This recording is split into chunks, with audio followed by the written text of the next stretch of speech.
Hello everyone, welcome back to our Indian Constitution Work series. My name is Siddhi and we will begin with our last session for today. I know you're going to miss me but this is going to be our last session. So अभी तक हमने क्या क्या देखा एक short में revise कर लेते हैं, ठीक है. बुक से ही देख के मैं बताती हूँ आपको कि क्या क्या है. जैसे will just see the content. So we saw the first chapter हम जो देखा था वो था constitution and why and how. ठीक है, क्यों बना, कैसे बना, किस लिए बना ठीक है, ये सब कब बना, ये सब कुछ देखा था हमने. Then we saw rights in the Indian constitution. We saw different types of rights. ठीक है, ये सब कुछ देखा हमने. फंडामेंटल राइट्स कहाँ पे है, कैसे इवॉल्व हुए हैं, ये सारी चीज़ें हमने देखी. Then we saw election and representation. We saw the election commission of India. We saw कि कैसे इलेक्शन प्रोसीजर होता है, क्या क्या टाइप्स है इलेक्शन के. प्रोपोर्शनल रिप्रेजेंटेशन हो या क्या था, प्रोपोर्शनल रिप्रेजेंटेशन और territorial representation. Then we saw executive. We saw the 3 organs of government: executive, legislature and judiciary. Judiciary में हमने सुप्रीम कोर्ट देखा, हाई कोर्ट देखा, फंडामेंटल राइट्स की रिट्स कैसे पब्लिश होते हैं, वो सब कुछ देखा. Then we saw a very difficult term which is federalism but very easy to understand. I hope कि आपको समझ में आया होगा, आया रहेगा, कुछ ना कुछ तो समझ में आया रहेगा, इतना तो आई कैन गारंटी. मतलब कल आपको कोई पूछे कि फेडरलिज्म क्या है तो आप थोड़ा तो बता सकते हो, हाँ कि सिद्धि मैम ने बोला था ठीक है, एटलीस्ट उतना तो बोल सकते हो. ओके, एनीवेज, तो वो हो गया फेडरलिज्म. फिर आज हम देखेंगे लोकल गवर्नमेंट्स. ओके, बाकी जो 2 टॉपिक्स है, constitution as a living document and philosophy of the constitution. These even if you read you will understand. उसमें कुछ समझाने जैसा चीज़ है नहीं. फिलोसफी में तो बहुत ही फिलोसफिकल चीज़ें हैं. ठीक है, constitution as a living document में ऐसा है कि वो हमने सारे प्रोविजन उसके देखे, जैसे स्पेशल मेजॉरिटी क्या होता है, सिंपल मेजॉरिटी क्या होता है. लिविंग डॉक्यूमेंट उसको बोलते हैं क्योंकि वो एक बुक होके भी उसमें चेंजेस हो रहे हैं. Right, it's a non living thing. Like एक कॉन्स्टिट्यूशन एक बुक है बट उसमें चेंजेस हो रहे हैं. कैसे चेंजेस हो रहे हैं, हम कुछ ना कुछ तो अमेंड कर रहे हैं. राइट, जैसे कि हमने क्या देखा था फिलहाल, हमने कोई तो अमेंडमेंट देखा था. Right, I don't remember which amendment we saw but हमने जो अमेंडमेंट मतलब क्या, चेंज करते हैं हम कॉन्स्टिट्यूशन थोड़ा सा. ठीक है, थोड़ा सा चेंज कर लेते हैं. तो इससे कॉन्स्टिट्यूशन दो बीइंग अ स्टैटिक थिंग जो हम उसको यूज़ करते हैं, पर उसमें हमेशा कुछ ना कुछ तो चेंजेस हम अडॉप्ट करते रहते हैं, कुछ ना कुछ तो ऐड करते रहते हैं. राइट, तो उसको बोलते हैं लिविंग, इसलिए उसको बोलते हैं लिविंग डॉक्यूमेंट. ओके, हमेशा इवॉल्व हो रहा है वो, जैसे जनरेशन चेंज हो रहा है, जैसे लॉज चेंज हो रहे हैं, जैसे प्रोविजंस चेंज हो रहे हैं, उस हिसाब से ये कॉन्स्टिट्यूशन इवॉल्व हुआ. इस तरह से उसको बनाया ही गया है. ठीक है, कि वो चेंज होता रहे ना, कि ऐसा है तो ऐसा ही स्ट्रिक्ट रहेगा. अगर ऐसा स्ट्रिक्ट रहेगा तो ऑफकोर्स वो फेल होने के चांसेस ज़्यादा रहते हैं, जैसे कि हमने अलग अलग कंट्रीज़ में देखे हैं कि फेल हुए हैं कॉन्स्टिट्यूशंस. राइट, बट इंडिया का constitution is one of the most successful constitution ruling such a diversified country and it is written. ठीक है, ऐसा नहीं है कि लिखा हुआ नहीं है बस पता है हमको, ये रिटन है. ये तो भी इतना अच्छा चल रहा है ना, चल रहा है ना ओके हाँ ठीक है, चल रहा है. तो yes, coming to our last session which is going to be our local governments. ठीक है, अभी I could have given you example of local governments क्या है, पर मैंने सोचा कि चलो कुछ तो रीसेंट एग्जाम्पल देते हैं जो बहुत चर्चे में रहता है, तो थोड़ा सा दिमाग में घुसने के लिए ईजी हो जाएगा, है ना. तो लोकल गवर्नमेंट्स मतलब पंचायत. मुझे लगता है कि आप सबने ये सीरीज़ देखी रहेगी, एटलीस्ट सुनी तो रहेगी कि अरे पंचायत बहुत बहुत फेमस है ये. ठीक है, प्रधान होती है, ये प्रधानपति होता है, ये सचिव होता है, ये सहायक होता है, ये उप प्रधान होता है. ठीक है, Jeetu bhaiya from the Kota factory. So if you know, this is a TVF series, no promotion, I am not doing any kind of promotion here. But यहाँ पे अगर आपने ये देखा रहेगा तो एक विलेज, एक गाँव जो है उसकी स्टोरी है. स्टोरी भी नहीं है, स्टोरी लाइन नहीं, उसमें सिर्फ जो जो चीज़ें डेली की चीज़ें जो हो रही है वो बताई जा रही है यहाँ पे. सो अगर वो देखोगे सीरीज़ तो आपको समझेगा कि how does this panchayat works. अभी पंचायत क्या है, सुना सा तो है. आप अगर गांव में रहते हो तो आपको तो पता भी होगा पंचायत क्या है, बट अगर आप शहर में रहते हो तो आप जब भी गांव जाते हो तभी सुना रहेगा ग्राम सभा, ग्राम पंचायत। क्या होता है ये? सुना है, पर क्या होता है ये? This panchayat is nothing but a local government. Local government मतलब क्या? Common, for the common people. ठीक है, जो ये कॉमन पीपल है उनके लिए गवर्निंग बॉडी रहती है पंचायत या फिर लोकल गवर्नमेंट। ठीक है, अभी जैसे हमने देखा कि पिछले लेक्चर में हमने जब देखा था कि स्टेट जो है, सेंटर जो है, वो स्टेट को थोड़ा बहुत ऑटोनॉमी पावर दे देता है। ठीक है, एग्रीकल्चर देखा था हमने, पुलिस देखा था हमने, क्योंकि स्टेट को अच्छे से पता है। अभी स्टेट मतलब क्या? जैसे महाराष्ट्र अगर देखा गया तो स्टेट लेजिस्लेचर है मुंबई में। ठीक है, वहाँ पे नागपुर में कोई एक छोटा सा गांव है, वहाँ पे एग्रीकल्चर कैसे होना चाहिए, वहाँ पे इरिगेशन कहाँ से होना चाहिए, वहाँ पे रिफॉर्म्स कैसे आने चाहिए, वहाँ पे जो स्कीम सेंटर देती है वो डिसेंट्रलाइज होते होते स्टेट तक जाता है। स्टेट से वो ग्रास रूट लेवल तक कैसे पहुँचेगा, गांव तक कैसे पहुँचेगा, है ना? कुछ ना कुछ तो वहाँ पे इम्प्लीमेंटिंग एजेंसी होनी चाहिए, राइट?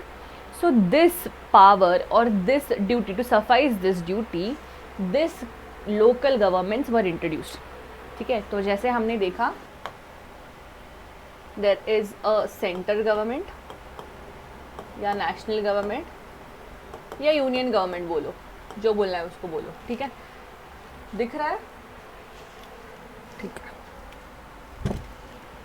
जैसे यूनियन गवर्नमेंट, अरे यार जैसे यूनियन गवर्नमेंट होता है, स्टेट गवर्नमेंट होता है या सेंटर गवर्नमेंट होता है, ठीक है, उसके नीचे आता है स्टेट गवर्नमेंट। ठीक है, अभी इसके नीचे आएगा लोकल गवर्नमेंट।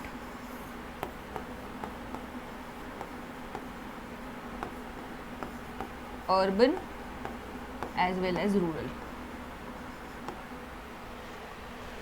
ठीक है, इसको हैंडल करने के लिए आएगा एक लोकल गवर्नमेंट, इसको बोलते हैं लोकल गवर्नमेंट। ठीक है, तो it is closest to the common people, closest to the common people मतलब हमारी जो प्रॉब्लम्स है वो जाके मैं अगर मतलब जैसे मैंने बोला कि नागपुर में मतलब किसी दूर से किसी छोटे से गांव में कुछ प्रॉब्लम है, तो उसको अगर स्टेट तक पहुंचना है, स्टेट लेजिस्लेचर तक जाना है, तो उसको मतलब कितना कष्ट करना पड़ेगा। So to make understand the grass root level problems he has to have a government closer to him, उसके नज़दीक होना चाहिए वो गवर्नमेंट। तो वो गवर्नमेंट प्रोवाइड करता है which is known as the local government. ठीक है, ये कॉमन पीपल का गवर्नमेंट है। ठीक है, विच इट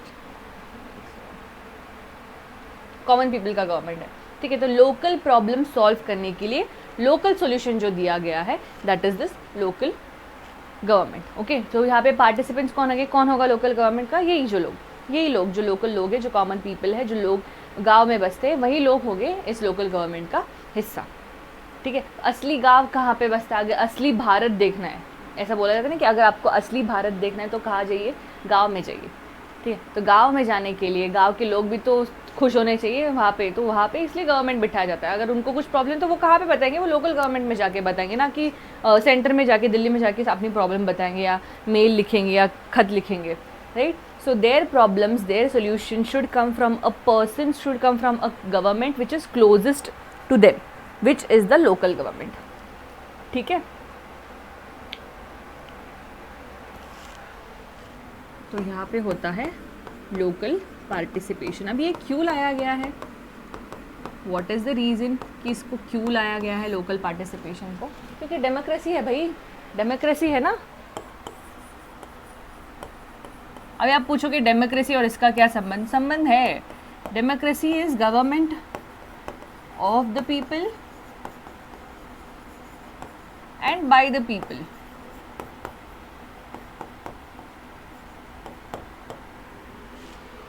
है ना, तो ये जो लोकल गवर्नमेंट है इसमें कौन कौन से लोग जाते हैं? ये लोकल गवर्नमेंट ही जाते हैं। ये लोकल मतलब गांव के लोग ही तो होते हैं जो जाके बैठते वहाँ पे, है ना। So rather than going to a state level or to a national level, एक local level पे कुछ ना कुछ ऐसी व्यवस्था हो जिससे implementation, executive का work आसान हो, जिससे लॉ बनाने का, क्या लॉ बनाना है, क्या प्रॉब्लम्स चल रहे, कैसे सॉल्यूशन होने चाहिए, उस वो बनाने का कुछ ज़रिया हो, कुछ इंस्टीट्यूशन हो, इसलिए लाया गया लोकल गवर्नमेंट। और ऐसे नहीं है कि लोकल गवर्नमेंट आज डिसाइड किया इसलिए, दिस हैज़ बीन इवॉल्व्ड। ठीक है, ये बहुत सालों से चलता आ रहा है कि लोकल गवर्नमेंट होना चाहिए। अगर डिसेंट्रलाइजेशन होना चाहिए, अगर डेमोक्रेसी चाहिए, डिसेंट्रलाइजेशन चाहिए, रूल बाय पीपल चाहिए, तो लोकल गवर्नमेंट का होना ज़रूरी है। If there is democracy, if there is decentralisation, then there is democracy.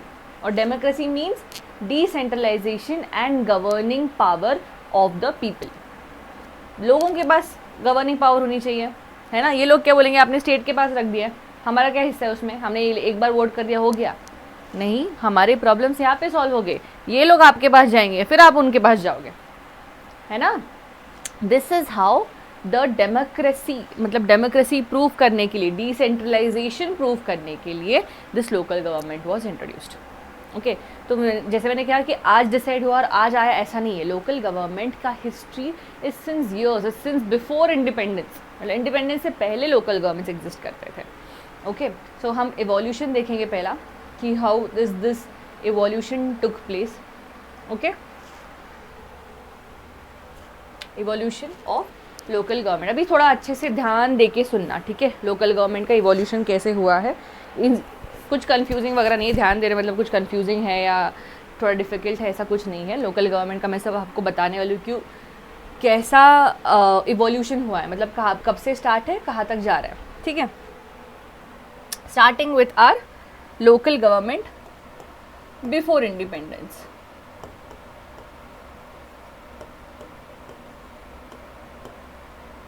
Before independence, अभी बिफोर इंडिपेंडेंस क्या था local government,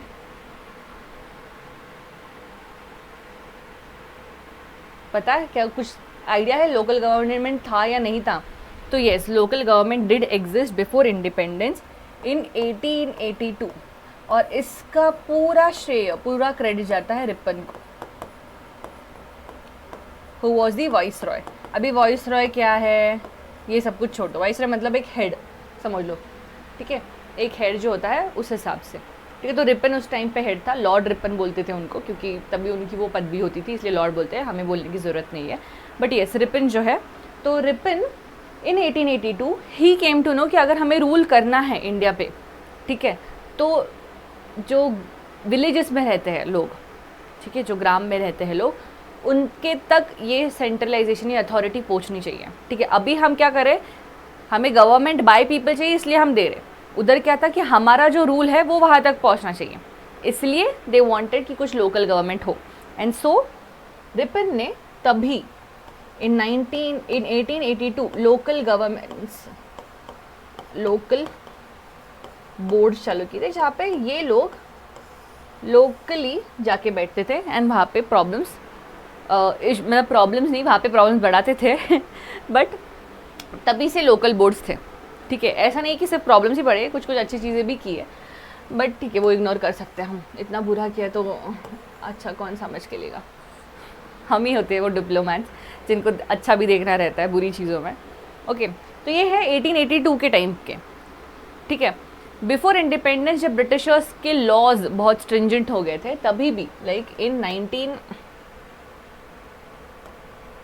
government of India act 1919 में विलेजेस, बहुत सारे विलेजेस मिलके पंचायत बनाते थे, ठीक है। So there were number of villages, जैसे जैसे विलेजेस बढ़ते थे वैसे वैसे इनकी पंचायत बढ़ती थी, ठीक है। Panchayats were formed, village panchayats were formed, ठीक है। अपना रूल लाने के लिए, अपना लॉ वहाँ तक नीचे तक पहुँचाने के लिए ये गवर्नमेंट ऑफ इंडिया एक्ट 1919 लाया था।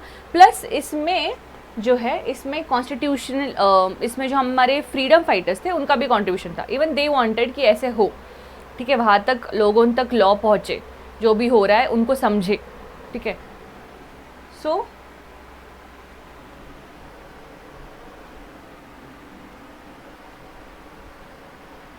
इसके बाद, ठीक है, इसके बाद रोल आता है ड्यूरिंग द फ्रीडम स्ट्रगल।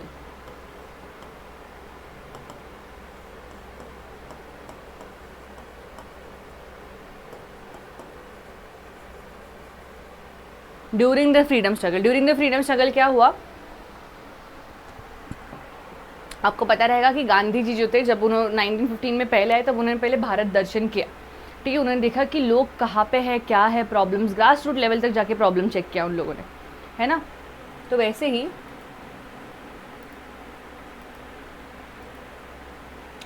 एक मिनट, हाँ, तो वैसे ही गांधी जी ने जब वहाँ पे जाके देखा तो उनको समझा कि अच्छा ठीक है, यहाँ पे तो सबसे ज़्यादा लोग हैं, अगर उनके प्रॉब्लम्स हम एड्रेस कर ले तो वही लोग हैं जो हमें बाद में सपोर्ट करेंगे, ठीक है। तो ही न्यू कि अगर हमें राज्य लाना है खुद का तो वो ग्राम राज्य होना चाहिए।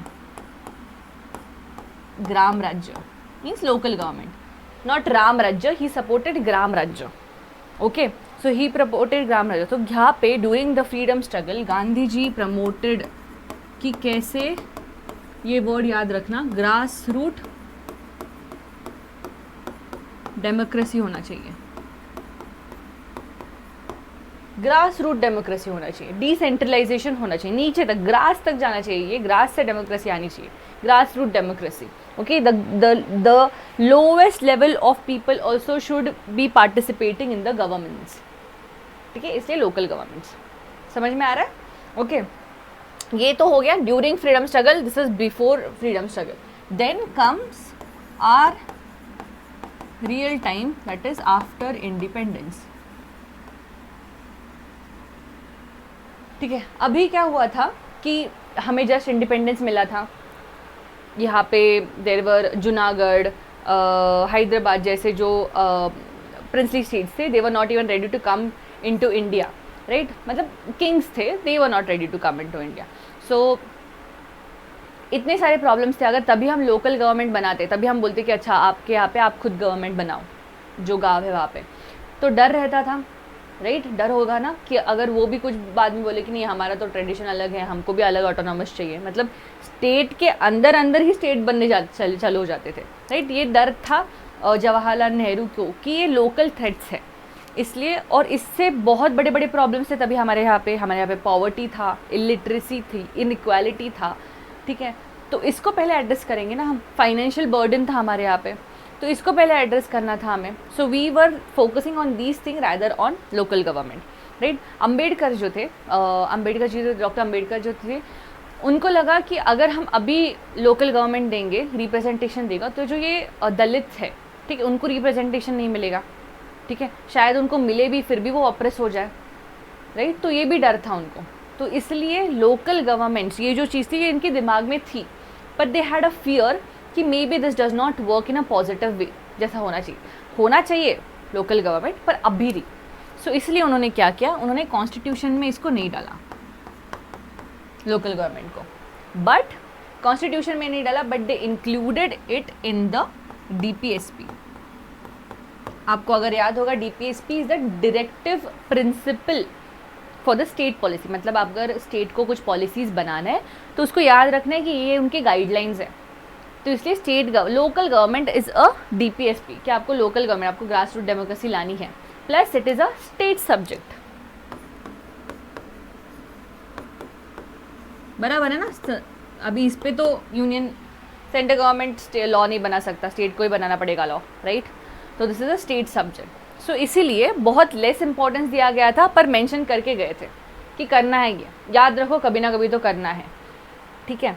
सो इसीलिए जब बाद में इंडियन गवर्नमेंट को समझ में आने लगा कि हाँ देयर इज़ सम नीड, ठीक है, हम जो यहाँ पे पॉलिसीज़ बना रहे हैं वो नीचे तक रीच आउट नहीं हो रहे, क्योंकि वहाँ पे वैसा इंस्टीट्यूशन है नहीं। तो इसलिए देन दे अंडरस्टूड कि हाँ कुछ ना कुछ तो करना चाहिए। तो अभी तुरंत तो नहीं करेंगे, हाँ चलो आज से चलो, तो पहले हमारा एक एजेंडा होता है, पहले हम कमेटी बिठाते हैं, कमेटी जाके फिर चेक करती है, ठीक है, कि क्या होना चाहिए, कैसे होना चाहिए, क्या क्या स्टेटस है अभी, क्या क्या डेटा है, वो कलेक्ट करती है, वो देती है हमें, और फिर उसके ऊपर हमने देखा कि बिल बनता है, फिर ड्राफ्ट बनता है, बिल बनता है, फिर डिस्कशन होता है, डिबेट होता है, वोटिंग जाता है, फिर प्रेसिडेंट के पास जाता है, फिर पास होता है, फिर लॉ बनता है। याद है ना ये प्रोसीजर? अभी समझ रहा है पूरा, everything is linked to one another, ये ऐसे होता है पूरा सब कुछ। तो दिस इज वेयर जब बाद में इन 1989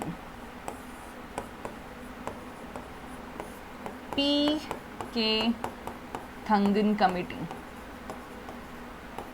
अभी इसके पहले भी बहुत कमिटीज़ बैठे थे, ठीक है, विच सजेस्टेड कि ऐसा होना चाहिए, बट पीके थंगन कमेटी की जो लास्ट रिकमेंडेशन थी वो एक्सेप्ट कर दी थी। तो यहाँ पे पीके थंगन कमेटी जो थी उन्होंने बोला कि ये जो लोकल गवर्नमेंट है, ठीक है, अभी इसके पहले लोकल गवर्नमेंट होते थे, ऐसा नहीं कि इस इंडिपेंडेंस के बाद लोकल गवर्नमेंट थे ही नहीं। महाराष्ट्र, गुजरात, यहाँ में 1960 से लोकल गवर्नमेंट थे, पंचायत थे, ग्राम सभा थे, नगर पालिका थी, ठीक है, बट हर एक स्टेट में नहीं था, और महाराष्ट्र, गुजरात में हर एक विलेज में भी नहीं था, ओके, कुछ कुछ विलेज में होता था। तो यहाँ पे कमेटी ने बोला कि यहाँ पे ना ये जो लोकल गवर्नमेंट है इसका फॉर्मेशन कंपलसरी कर दो। कैसे कंपलसरी होगा? जब आप ये जो रूल है वो कॉन्स्टिट्यूशन में डालोगे, है ना। So this has to be introduced in the constitution itself, तब जाके हर एक स्टेट मानेगा। अभी आपको स्टेट सब्जेक्ट है वो उसको चेंज करना है, प्लस ये बड़ी बात है कि आपको डिसेंट्रलाइजेशन करना है, डेमोक्रेसी इवॉल्व करनी है, तो दैट मीन्स अमेंडमेंट लगेगा, amendment of the constitution. So this took place via 73rd and 74th amendment act पास होता है, ठीक है। जब भी अमेंडमेंट पास होता है तो उसको नंबर दिया जाता है, ठीक है, ये फर्स्ट अमेंडमेंट एक्ट है, ये सेकेंड अमेंडमेंट एक्ट है, ये थर्ड है, ये फोर्थ है, ठीक है। तो वैसे 1989 में बिल प्रोड्यूस हुआ था, एंड 1992 में 73rd और 74th अमेंडमेंट एक्ट जो है वो पास हो गया इन 1992।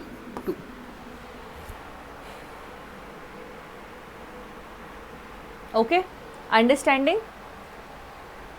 In 1992, this 74th and 73rd Amendment Act was passed by the Parliament. Okay, इस 1992 के एक्ट के बाद, ये पास होने के बाद जब अमेंड हुआ, so these introduced 2 schedules. हमने जैसे देखा federalism is in the 7th schedule, ठीक है, वैसे पहले 10 शेड्यूल हुआ करते थे। ये एक्ट आने के बाद 2 शेड्यूल्स और ऐड हुए, which is 11th schedule and 12th schedule. इसमें पावर्स बता दिए गए, इसमें इंस्टीट्यूशन फॉर्म हो गया। अभी जैसे अमेंडमेंट हो गया, शेड्यूल में आ गया, मतलब each and every state has to listen. Law बनाया है ऊपर वाले ने, मतलब सबको सुनना ही पड़ेगा, है ना। तो ऐसे करके 73rd and 74th amendment act पास हुआ, 1992 में वो पास हो गया, और 11th और 12th शेड्यूल इंट्रोड्यूस हो गए इन द इंडियन कॉन्स्टिट्यूशन। इस 73rd और 74th अमेंडमेंट एक्ट से 2 चीज़ें बनी। 73rd अमेंडमेंट एक्ट से आया 73rd अमेंडमेंट एक्ट से आया पंचायती राज इंस्टीट्यूशंस, ठीक है, उसको PRI भी बोलते हैं, पंचायत राज institution.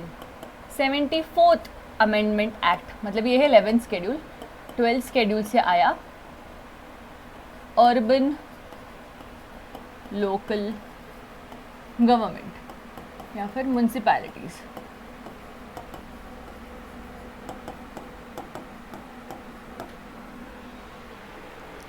ULB, urban local government, या फिर म्यूनसिपैलिटीज़, या फिर ULB भी बोलते हैं उसको, ठीक है। तो ये 2 चीज़ें जो थी वो इंट्रोड्यूस हुई थी by the 73rd and 74th act. Okay, नगर पालिका, ये पंचायत, समझ में आ गया। This is nothing but local governments. This is how the local governments were introduced in the Indian constitution. Okay, अभी because this were introduced in the constitution, 11th और 12th schedule में आ गए थे, तो इसीलिए अभी यूनिफॉर्मिटी हो गई थी, ठीक है। अभी कंपल्शन हो गया था कि हर एक स्टेट को करना है, हर एक स्टेट को करना है, हर एक डिस्ट्रिक्ट में करना है, हर एक विलेज में करना है, एक जैसा करना है। आप आपके स्टेट में कर रहे हो, आपको एक जैसा करना है। तो स्टेट आप अपने हिसाब से चेंज कर सकता था, ठीक है, उसकी जिम्मेदारी होती थी कि कैसे इंस्टीट्यूशन होना चाहिए वो चेंज कर सकता था, ठीक है। बट कंपलसरी ये इंस्टीट्यूशन आपके यहाँ पे होने चाहिए, तभी जाके डेमोक्रेसी, तभी जाके डिसेंट्रलाइजेशन ऑफ पावर होगा। सेंट्रलाइजेशन, डिसेंट्रलाइजेशन, सेंट्रलाइजेशन मतलब सब कुछ सेंटर के हाथ में है, डिसेंट्रलाइजेशन मतलब सेंटर थोड़े थोड़े पावर्स देता जाता है, ठीक है, that is known as decentralisation. Okay, so 1992 में ये हुआ। 1996 में और एक छोटा सा चेंज होता है, ये समझ में आ गया? पहले 1882, फिर 1919, फिर during the freedom struggle, after independence, and then 89 और 1992 में क्या हुआ। लास्ट चेंज जो हुआ है वो है 1996 में। This is the sixth change. 1996 में एक चेंज हुआ, वो है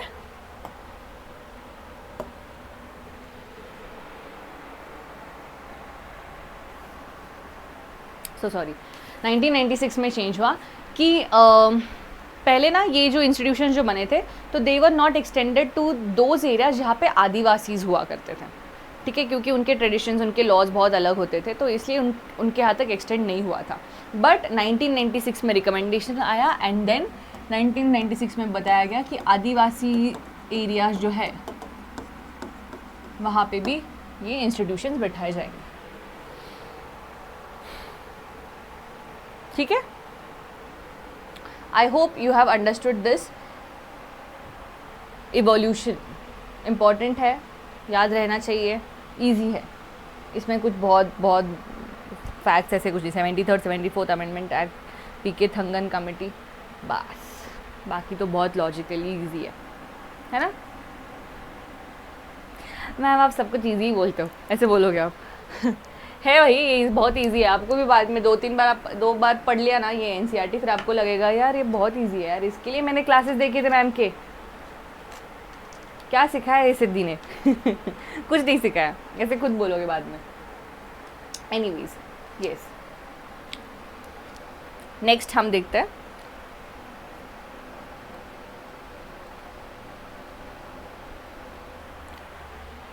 सेवेंटी थर्ड अमेंडमेंट एक्ट। मतलब अभी क्या करते हैं, अभी 73rd और 74th अमेंडमेंट एक्ट जो है वो उसको अच्छे से देखते हैं, ठीक है, बाकी कुछ नहीं करेंगे, उसका कुछ अलग नहीं है। ओके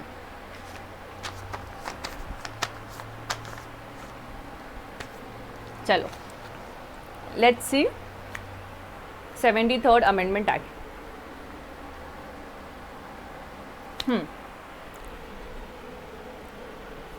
ये एक सीन है, ऐसे लिया है एंटरटेनमेंट के लिए, ठीक है। अब ये सीरीज़ अगर देखी रहेगी तो थोड़ा सा सोचो कि क्या है उधर। ग्राम पंचायत का ऑफिस है, वहाँ पे एक प्रेसिडेंट बैठता है, प्रधान मतलब प्रेसिडेंट, वो बैठता है, वार्ड मेंबर्स आते हैं, याद रहेगा तो पता है आपको, वार्ड मेंबर्स आते हैं, वो बैठते हैं, मीटिंग होती रहती है, सचिव जो होता है, सहायक जो होता है, आपने देखा रहेगा कि ओपन डेफिकेशन फ्री करना रहता है विलेजेस को, राइट, स्वच्छता अभियान के अंतर्गत। तो ये स्कीम है, अभी ये स्कीम की है नरेंद्र मोदी जी ने लॉन्च, मतलब क्या सेंटर में लॉन्च हुई है, स्टेट गवर्नमेंट ने भी लॉन्च कर दी, पर नीचे तक मतलब विलेज में हर एक घर में शौचालय है, ओके, वॉशरूम है, ये कौन ध्यान देगा, ये ग्राम पंचायत ध्यान देगी, ठीक है। आपको अगर वो एपिसोड याद है, वो चेक करते, विनोद के घर पे उनको रखना रहता है, राइट, वो वॉशरूम, टॉयलेट, राइट। तो दिस इज़ हाउ कि ये जो स्कीम होती है, ये जो पॉलिसीज़ आती है, ये उसको इम्प्लीमेंट ग्रास रूट लेवल तक कौन करता है, तो ये ग्राम पंचायत करती है, ठीक है। So that is why it is so important. 73rd amendment जो है इसलिए इतना इम्पॉर्टेंट है, ओके। देखते हैं,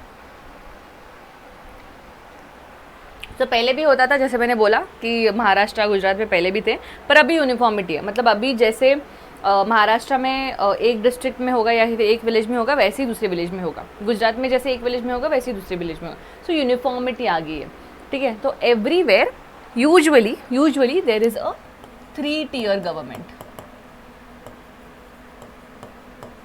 मतलब 3 लेवल्स गवर्नमेंट के, कहीं कहीं पे 2 है, कहीं कहीं पे 3 है, ठीक है, डिपेंडिंग की ज़रूरत है या नहीं है, ओके। पहला देखते हैं हम,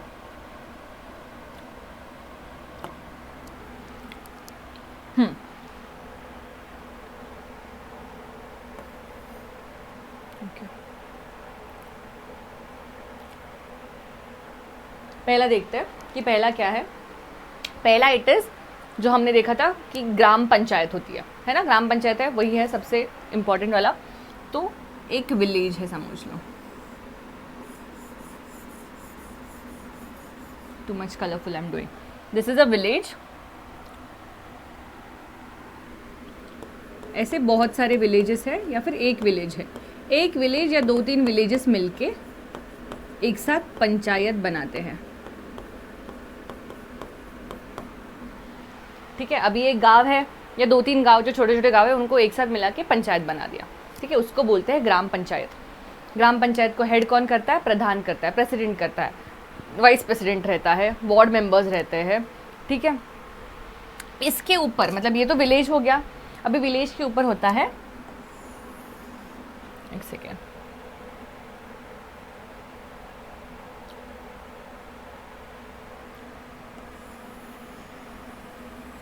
विलेज के ऊपर होता है मंडल या फिर ब्लॉक या फिर तालुका। तो ये हो गया फर्स्ट ईयर, ये हो गया second tyre of the governance. ठीक है, तो किसी किसी स्टेट में ये स्किप किया जाता है, पंचायत रहता है फिर डायरेक्टली थर्ड ईयर रहता है, पर कहीं कहीं पे होता ही है। ठीक है, यूनिफॉर्मिटी होती है। सो मंडल बोलते हैं, तालुका बोलते हैं, नहीं तो ब्लॉक बोलते हैं। This is optional, small states हो गए तो वो नहीं रखते यूजुअली ये। ठीक है, उतना इंस्टीट्यूशन की ज़रूरत ही नहीं होती है।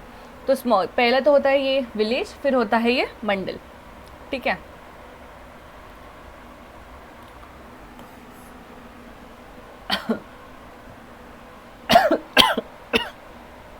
So sorry. ठीक है, ये हो गया मंडल।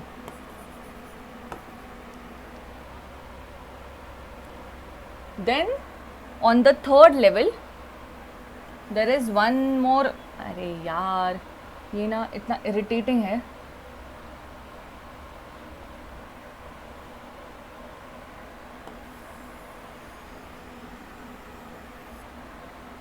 थर्ड लेवल पे और एक गवर्नमेंट और एक बॉडी होती है। ठीक है, उसको बोलते हैं, ये आपने सुना रहेगा, उसको बोलते हैं जिला पंचायत।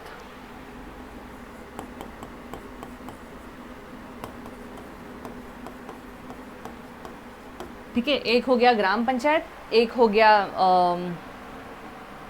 हो गया तालुका या फिर मंडल या फिर ब्लॉक, और एक हो गया जिला पंचायत। उसको डिस्ट्रिक्ट भी बोलते हैं, डिस्ट्रिक्ट लेवल पे। मतलब समझ में आ रहा है? पहले विलेजेस के बाद बहुत सारे विलेजेस को एक साथ लेके एक ब्लॉक, ठीक है, उसके ऊपर एक इंस्टीट्यूशन बैठेगा, एंड देन वो जिस जिले में है या फिर वो जिस डिस्ट्रिक्ट में है उसके ऊपर भी एक इंस्टीट्यूशन रहेगा, वहाँ पे भी एक इंस्टीट्यूशन रहेगा। तो ये 3 टायर बन गया यहाँ पे। जैसे स्टेट, जैसे ऊपर हम देखेंगे तो सेंटर, स्टेट, फिर लोकल गवर्नमेंट्स, वैसे ही लोकल गवर्नमेंट में भी ये ऊपर आएगा, फिर ये उसके अंदर ये। ठीक है, ऐसे 3 टायर बन गया। ठीक है, तो this is how the 73rd amendment act introduce the Panchayati Raj institution. अभी यहाँ पे अलग अलग पोस्ट रहते हैं, यहाँ पे अलग अलग मेंबर्स रहते हैं, बट ये इलेक्ट कौन करता है? तो ग्राम सभा।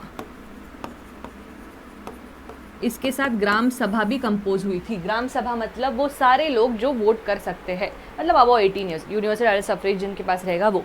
तो यूनिवर्सल एडल्ट सफरेज से ग्राम सभा is those people, those adults which vote directly and form these Panchayati Raj institutions. Okay, इसलिए तो बोलते हैं डायरेक्टली इलेक्टेड है, मतलब हमारे ही लोग बैठे हैं पंचायत में, हमारे लोग बैठे हैं जिला परिषद में, है ना? ओके, तो these will be the adult members. समझ में आ गया? तो 73rd अमेंडमेंट एक्ट ने पंचायती राज इंस्टीट्यूशन सेटअप किया था। कहीं कहीं पे 2 टियर है, कहीं कहीं पे 3 टियर है। 3 टियर देखते हैं, विलेजेस मतलब पंचायत, ग्राम पंचायत, फिर तालुका, तालुका या फिर ब्लॉक, और फिर ऊपर रहता है जिला। ठीक है, एक साथ काम करते हैं एंड मैनेज करते हैं। अभी डिस्ट्रिक्ट कौन मैनेज करता है? DM, collector. तो अगर पंचायत वाला याद होगा तो वो डीएम मैडम जो रहती है, कलेक्टर मैडम जो रहती है, वो आके चेक करती रहती है हमेशा। ठीक है, मतलब क्या, वो हायर लेवल पे, हायर पोजीशन पे, उनके अंडर ये पूरा आएगा। पंचायत के अंडर सिर्फ विलेज आएगा। ठीक है, वो क्या है, वो फुलेरा और फकोली। ठीक है, कुछ तो ऐसा ही है शायद, वो मुझे याद नहीं आ रहा, फकोली बाज़ार। तो वो होता है ये, और ये ज़िला डिस्ट्रिक्ट मैनेजमेंट जो होता है वो। ठीक है, ऐसा मतलब समझ लो, उससे लिंक करो थोड़ा थोड़ा, तो और अच्छे से समझ में आएगा। ठीक है, अभी ये दे तो दिया है, पर ऑब्वियस सी बात है, कुछ ना कुछ तो स्टेट, कुछ ना कुछ तो फंक्शंस, कुछ ना कुछ तो पावर्स तो देने पड़ेंगे। बस ऐसे करके दे दिया और बोल दिया कि चलो ये ऑफिस है तुम्हारे, यहाँ पे बैठते जाओ, पर क्या करेंगे ऑफिस में बैठ के? कुछ तो होना चाहिए जिम्मेदारी। So yes, the 73rd amendment act also gave some powers and roles and functions.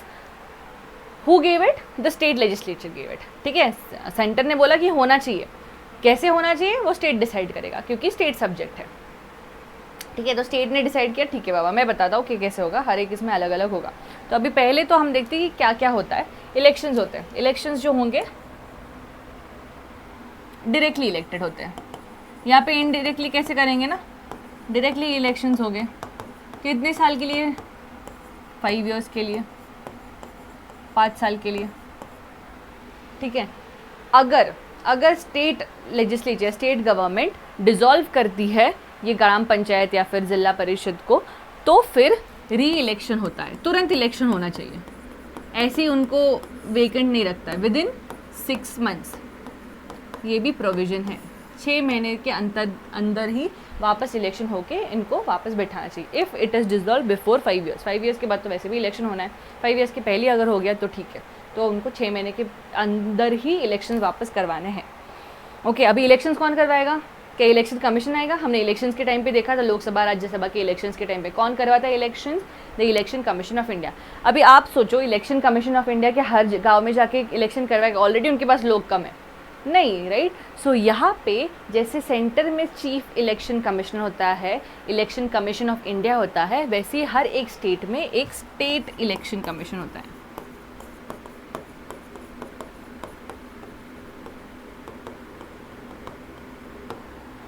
ठीक है, one state election commission is there which is similar to election commission of India. उसके ड्यूटी सेम रहते हैं, बट यहाँ के ये election उनको देखने रहते हैं, स्टेट ग्राम पंचायत इसके वगैरह, ठीक है, अंडरस्टैंडिंग।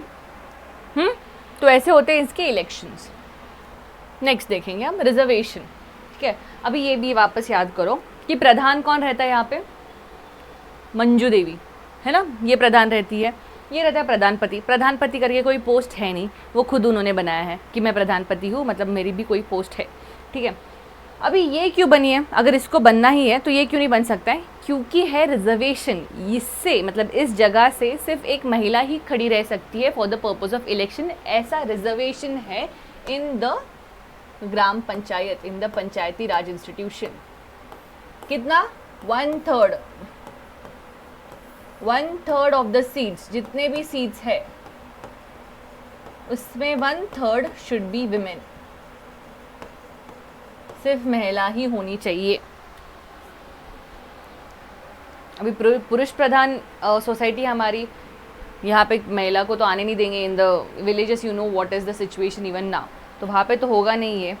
तो इसलिए ये जो लोग हैं ये क्या करते हैं, अपनी बीवी को या फिर अपनी बहन को खड़ा कर देते हैं, ठीक है। तो वो जीतते हैं इनके नाम पे, एंड देन इनके पीछे खड़े रह के ये करते हैं, ठीक है। नाम इनका लगेगा पर ये सब कुछ संभालते हैं, right, which is very very very wrong to do, but ऐसा रियलिटी है, ठीक है। अभी फिर भी बहुत ज़्यादा सुधारना हो रही है, but I have been to my place, I know the same thing, same चीज़ चलती है अभी भी, ठीक है। पता ही नहीं होता है दिखती कैसी है सरपंच, पता ही नहीं है, प्रधान दिखता कैसे, पता ही नहीं है, ठीक है। जो है वो सब कुछ वो मेल डोमिनेंट जो है वही फॉलो कर रहा है, ठीक है। तो 1/3 ऑफ वुमेन पॉपुलेशन। अभी ये सिर्फ ग्राम सभा में है क्या, नहीं, जो हमने 3 टीयर्स देखे यहाँ पे जो 3 टीयर्स देखे, हर इसमें 1/3 ऑफ द रिजर्वेशन, यहाँ पे भी 1/3, यहाँ पे भी 1/3, यहाँ पे भी 1/3, ठीक है। रिजर्वेशन हर जगह रहेगा, 1/3 of the seats will be reserve for women, okay. Plus इसके साथ SC ST कैटेगरी के लिए भी, SC ST कैटेगरी के लिए भी रिजर्वेशन रहेगा, ठीक है। ये रिजर्वेशन रहेगा अकॉर्डिंग टू द पॉपुलेशन, जैसा पॉपुलेशन होगा, अगर शेड्यूल कास्ट का ज़्यादा पॉपुलेशन है तो उस हिसाब से उनको रिजर्वेशन ज़्यादा होगा, अगर ट्राइब्स का ज़्यादा है तो उसकी वजह से उस हिसाब से उनको ज़्यादा होगा, ठीक है। अगर OBCs, if OBCs are more then उनको भी रहेगा रिजर्वेशन, बट ये स्टेट डिसाइड करेगी। सो इसलिए बोलते हैं कि अकॉर्डिंग टू द पॉपुलेशन होता है इनका रिजर्वेशन, ये फिक्स नहीं होता है। जैसे यहाँ पे 1/3 होना ही चाहिए, यहाँ पे फिक्स नहीं होता है। ये सेंटर में होता है क्या, 1/3 नहीं होता है। हमने देखा था रिकमेंडेशन है कि वुमेन का रिजर्वेशन होना चाहिए, क्योंकि बहुत कम है representation in the centre level, right, yes. So OBC optional होता है, according to the state decide करते हैं कि OBC रिजर्वेशन रखना चाहिए या नहीं रखना चाहिए, ठीक है। फिर कमिंग टू नेक्स्ट, ये तो हो गया रिजर्वेशन के हिसाब से, वुमेन के लिए है, SC ST OBC के लिए भी है रिजर्वेशन, प्लस जो मतलब ये एक साथ ही गिने जाते हैं सीट्स, ठीक है। तो मतलब if I am a women and I am from ST category, तो I would have a reservation, okay तो यूजुअली जो है इसके वजह से जो है जो प्रेसिडेंट बनता है it belongs to the SC/ST category only, ठीक है। अभी सब्जेक्ट्स, अभी हमने देखा कि कॉन्स्टिट्यूशनल स्टेटस मिल गया है, सब कुछ ये बहुत सीट नीचे है, ठीक है, मैं 2 मिनट के लिए बैठ रही हूँ। ओके तो हमने देखा है कि कॉन्स्टिट्यूशनल स्टेटस दे दिया है, लॉ बना दिया है, यूनिफॉर्मिटी आ गई है, रिजर्वेशन दे दिया है, इंस्टीट्यूशन बना दिया है, ऑफिसेस दे दिए। अभी स्टेट जो है वो बोलता है कि अच्छा ये जो पावर्स दिए हैं वो कौन कौन से सब्जेक्ट पे दिए हैं ये समझ लो, ठीक है। There are these listed subjects, इस पे आप आपके हिसाब से मैनेजमेंट कर सकते हो। Okay so there are some subjects listed in the 11th schedule. उसके ऊपर वाला पढ़ लो पहले, ऊपर क्या लिखा है, article 243G, powers authority and responsibilities of panchayat. The legislature of a state may, by law, endow the panchayats with such powers and authority with respect to the matters listed in the 11th schedule। तो इसमें जो भी powers है, ठीक है, ये state legislature जो है वो पंचायती राज इंस्टीट्यूशन को दे सकता है, बोल सकता है कि आप इस पे ध्यान रखो, you can consider this,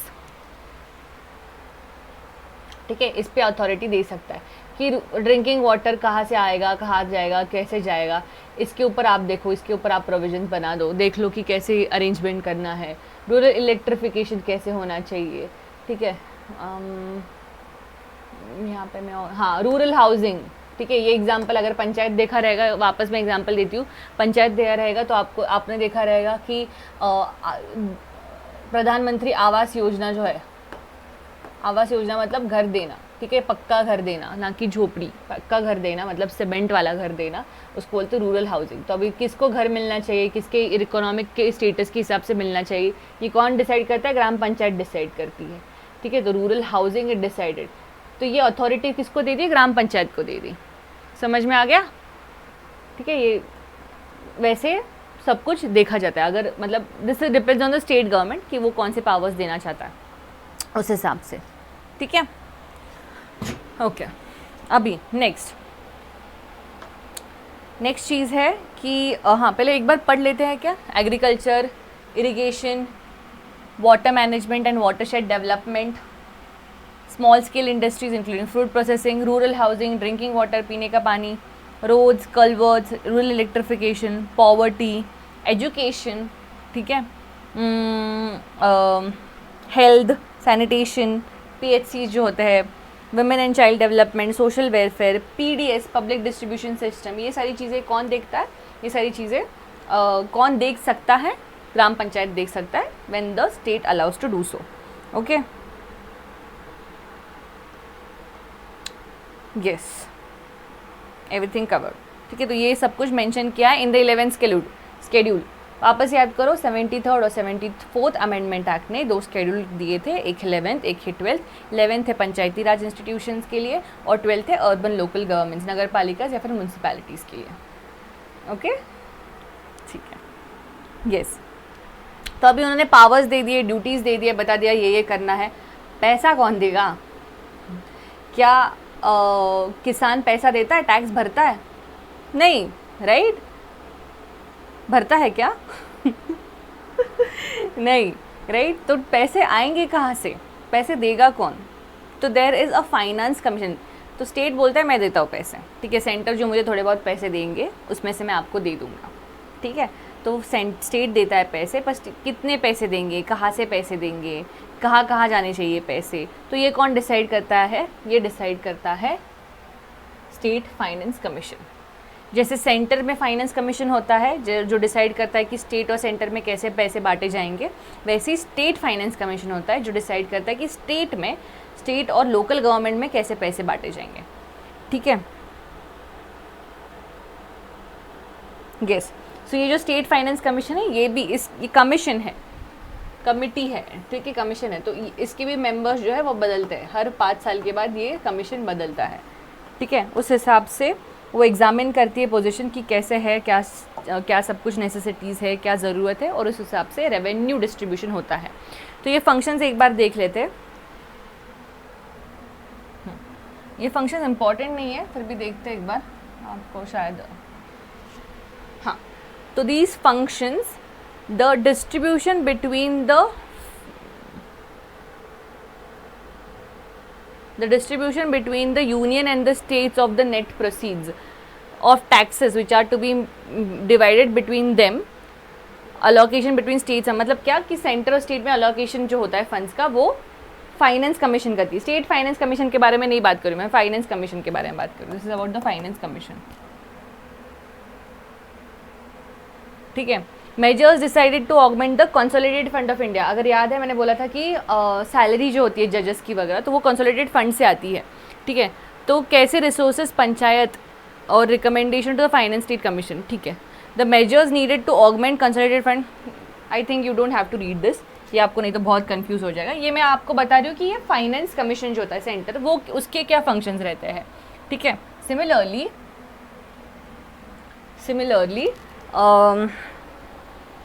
state finance commission जो है वो देखता है कि कैसे रेवेन्यू डिस्ट्रीब्यूट होना चाहिए between the state and the local government, between the rural and the urban local government, ठीक है। लोकल गवर्नमेंट और स्टेट में कैसे होना चाहिए, अभी अर्बन और रूरल गवर्नमेंट में भी कैसे बांटने चाहिए रेवेन्यू, जो भी रेवेन्यू आएगा वो कैसे बांटेंगे, उस हिसाब से फिर वो जो पावर्स दिए गए हैं, जो ड्यूटीज़ दिए गए वो करेंगे ना, नहीं तो बिना पैसे के कैसे करेंगे, करेक्ट, ठीक है। सैलरी वगैरह तो अलग चीज़ होती है, बट बिना पैसे के जो चीज़ होनी चाहिए वो नहीं होती है ना, राइट। तो इसीलिए स्टेट फाइनेंस कमीशन बनता है। अभी स्टेट फाइनेंस कमीशन ज़रूरत क्या है, स्टेट बोल सकता है ना कि मैं दे दूंगा पैसे जितनी ज़रूरी है, बट नहीं, क्या होता है कि स्टेट में अलग अलग पार्टीज आती जाती रहती है, राइट। उस हिसाब से पॉलिटिकल इंटरफियरेंस होगा, ठीक है। वो मेरी कॉन्स्टिट्यूंसी है तो मैं उसको ज़्यादा पैसे दूंगा, वो मेरी कॉन्स्टिट्यूंसी वो मुझे ज़्यादा पैसे मैं वहाँ पे पैसे दूंगा ज़्यादा, ऐसे हो सकता है। इसलिए कोई पॉलिटिकल इंटरफियरेंस ना हो, हाय Ram. So because there should be no political interference,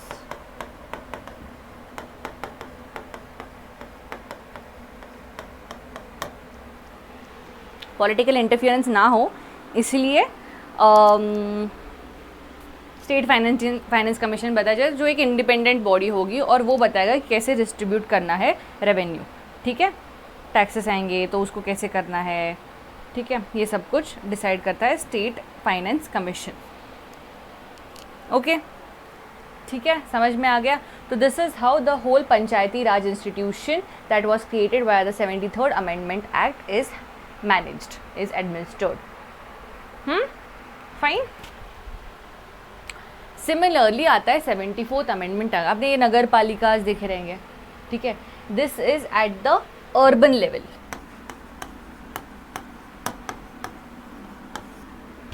ठीक है, अर्बन लेवल पे रहते हैं ये नगर पालिकाज, ओके, अर्बन लोकल बॉडीज। अभी जैसे बड़े बड़े सिटीज़ हो गए, एग्जाम्पल है मुंबई हो गया, नागपुर हो गया, पुणे हो गया, कोलकाता हो गया, हैदराबाद हो गया, और क्या बताऊँ, पटना हो गया, ठीक है। ऐसे अहमदाबाद, जयपुर, ये सारे बड़े बड़ी सिटीज़ हो गए, ओके। तो इनमें जो होता है, इनमें तो आ जाते हैं इंस्टीट्यूशंस, ठीक है, but then there are small urban areas also, ठीक है। तो यहाँ पे पॉपुलेशन कम होता है, तो वो ना ही विलेज में काउंट होते हैं और ना ही सिटीज़ में काउंट होते हैं, ठीक है। These are just urban local bodies, urban local areas, ठीक है। तो उनको मैनेज करती है ये नगर पालिका, ठीक है, because they are not distinguishingly into, मतलब वो विलेज भी नहीं कह सकते क्योंकि रूरल पॉपुलेशन नहीं है, और उसको अर्बन सिटी भी नहीं कह सकते, ठीक है। तो it is between some transition, ठीक है। तो उसको प्रोविजन रहता है, जैसे कि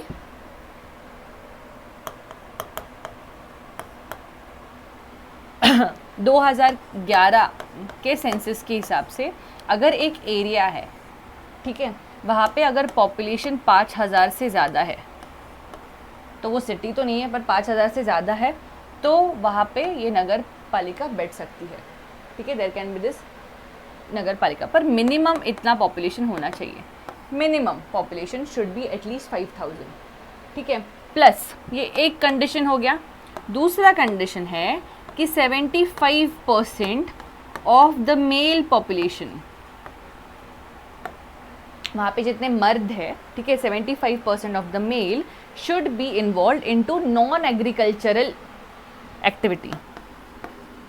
नॉन एग्रीकल्चरल एक्टिविटी, अगर एग्रीकल्चर एक्टिविटी में है मतलब वो गाँव हो गया, ठीक है। पर 75 मतलब 75% से ज़्यादा, 75% से ज़्यादा अगर लोग नॉन एग्रीकल्चर मतलब टेक्निकल या फिर इस इंडस्ट्री है, स्मॉल स्केल इंडस्ट्री में काम कर रहे हैं, वहाँ पे कहीं पे तो है, ठीक है। अगर नॉन एग्रीकल्चरल काम में इन्वॉल्व है then it can be into this urban local government. Plus और एक कंडीशन आती है, थर्ड इज़ पॉपुलेशन के ऊपर ही, विच इज़ डेंसिटी। एक है मिनिमम पॉपुलेशन नंबर, एक है डेंसिटी। डेंसिटी मतलब क्या, उन्होंने दिया कि 1 स्क्वायर किलोमीटर, इन 1 स्क्वायर किलोमीटर वहाँ पे एटलीस्ट 400 लोग रहने चाहिए, 400 पीपल पर square kilometre in that area. अगर ये 3 कंडीशन सेटिस्फाई होते हैं तो हम उसको अर्बन ULB बोलते हैं, एंड देन वहाँ पे एक नगर पालिका आ सकती है। ओके, ठीक है। अभी ये क्यों बोला है, क्योंकि according to the committee, according to the research, 31% of the population, 31% of the population lives in urban areas. अभी ऑब्वियस सी बात है ये 31 से बहुत ज़्यादा हुआ रहेगा, पर ये है अकॉर्डिंग टू 2011 सेंसस।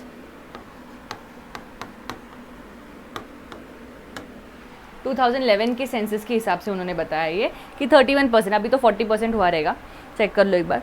41%, 40 या उससे ज़्यादा मे बी, इतना पॉपुलेशन बढ़ गया, इतना ट्रैफिक बढ़ गया, ऑब्वियस सी बात है कि बहुत ज़्यादा अर्बन एरियाज़ में ही लोग आने लग गए, राइट।